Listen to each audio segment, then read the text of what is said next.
प्यारे दोस्तों, अस्सलामु अलैकुम।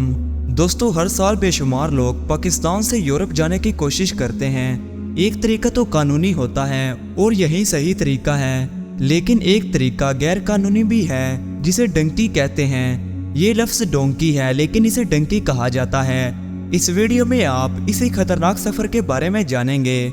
दोस्तों, डंकी के जरिए यूरोप जाने का रूट पाकिस्तान से ईरान है, ईरान से तुर्की और तुर्की से यूनान और इटली है। इस तरह से जाने वाले लड़के पाकिस्तान में मौजूद एजेंट से रब्ता करते हैं। ये एजेंट्स इन लड़कों से लाखों रुपए वसूल करते हैं और फिर इनको एक ऐसे सफ़र पर रवाना कर दिया जाता है जहां से ज़रूरी नहीं है कि इंसान जिंदा भी बच सके। अपनी फैमिली के लिए पैसे कमाने के लिए ये लड़के अपनी जान पर भी खेल जाते हैं। दोस्तों, सबसे पहले तो इस रूट में लड़कों को क्वेटा में जमा होना होता है। क्वेटा से इनको ईरान का बॉर्डर क्रॉस करवाया जाता है, जिसे ताफ्तान बॉर्डर कहते हैं। क्वेटा से ईरान बॉर्डर तक का सफ़र भी आसान नहीं होता। लोगों को एक ओपन डाले में बिठा दिया जाता है जिसमें लोग भरे हुए होते हैं। ये डाला दुश्वार रास्तों पर अपनी तेज स्पीड से चलता जा रहा होता है। कई दफ़ा तो अंदर बैठे लड़के नीचे गिरकर जख्मी भी हो जाते हैं। बहरहाल एक जगह पहुंचकर इनको डाले से उतार लिया जाता है। ये लड़के रात वहीं गुजारते हैं, खुले आसमान के नीचे, गर्मी हो या सर्दी या फिर बारिश हो। दोस्तों, अगली सुबह इन लड़कों का एक नया इम्तिहान शुरू हो जाता है। इनको एक खतरनाक और ऊंचे पहाड़ पर चढ़ाई करनी होती है। दरअसल इसी तरह से ये ईरान में एंटर होते हैं। ये रास्ता इतना खतरनाक होता है कि यहाँ जगह जगह इंसानी ढांचे पड़े हुए मिलते हैं। ये वो लोग होते हैं जो भूख और प्यास से मर गए थे। दोस्तों, कई लड़के इसी पहाड़ से नीचे गिरकर भी मारे जाते हैं, चाहकर भी इनकी कोई मदद नहीं कर पाता। बहरहाल इन लड़कों को इस पहाड़ की चोटी पर बिठा दिया जाता है। काफ़ी देर के बाद जब इनको सिग्नल मिलता है तो ये लड़के पहाड़ से नीचे उतर जाते हैं। पहाड़ से उतरते हुए भी कई लड़के अपनी जान गंवा बैठते हैं। दोस्तों, पहाड़ से उतरकर ये लोग ईरान में एंटर हो चुके होते हैं। एक तरफ ईरानियन फोर्सेस का डर और दूसरी तरफ शदीद भूख और प्यास और सफ़र की थकान।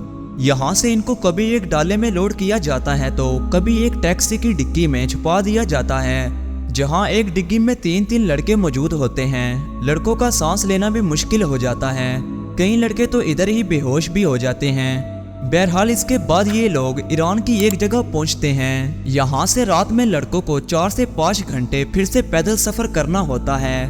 दोस्तों, इसके बाद कई गाड़ियां तब्दील करके लोग ईरान के शहर तेहरान पहुँचते हैं और वहाँ से इनको तुर्की का बॉर्डर क्रॉस करवाया जाता है। ये काम भी बहुत मुश्किल होता है। तुर्की ईरान बॉर्डर पर फौजी पहरा दे रहे होते हैं, इसीलिए इन लोगों को भागकर बॉर्डर क्रॉस करना होता है। जो पीछे रह जाए उसको पकड़ लिया जाता है। खैर, यहाँ से इनको एक वैन में बिठाकर इन लोगों को तुर्की के एक शहर ले जाया जाता है। ये सफ़र 12 घंटे का होता है। इसके बाद इनकी तस्वीरें ली जाती हैं और इनके एजेंट्स को भेज दी जाती हैं कि ये लोग यहाँ पहुँच चुके हैं। दोस्तों, यहाँ से ये लोग ऊंचे ऊंचे पहाड़ क्रॉस करके एक समंदर के किनारे पहुँच जाते हैं, जहां ये लोग छुपकर बैठ जाते हैं। यहां से इनको एक और गाड़ी में लोड करके एक गांव में उतार दिया जाता है। इस गांव से इन लोगों को फिर से 5 या 6 घंटे पैदल चलना पड़ता है। दोस्तों, क्योंकि ये लोग गैर कानूनी तरीके से तुर्की में होते हैं तो हर वक्त खतरा रहता है कि कहीं कोई पुलिस वाला इनको पकड़ न ले। खैर, तुर्की से अब इन लोगों को यूनान यानी ग्रीस और इटली जाना होता है। ये सफ़र समंदर के जरिए भी किया जा सकता है और ज़मीनी रास्ते से भी। ज़मीनी रास्ते से जाना काफ़ी मुश्किल हो जाता है। तुर्किश फोर्सेस यहाँ बहुत एक्टिव होती हैं, लेकिन दूसरी तरफ समुद्री रास्ता बेहद खतरनाक हो सकता है। ऐसे कई वाक़यात सामने आए हैं जब समुद्री सफ़र में कश्तियाँ डूब चुकी हैं। लोगों को छोटी छोटी कश्तियों पर भी सफ़र करना होता है। समंदर की तेज़ लहरें या कोई समुद्री तूफान किसी भी वक्त जानलेवा साबित हो सकता है।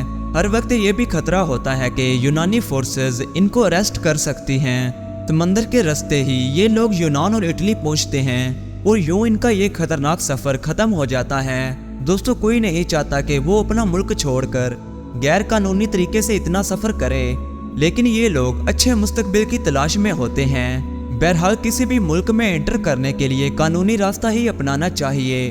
आपका इस बारे में क्या ख्याल है, कमेंट्स करके ज़रूर बताएं। तो प्यारे दोस्तों, आज के लिए बस इतना ही। मुझे उम्मीद है कि आपको ये वीडियो पसंद आई होगी।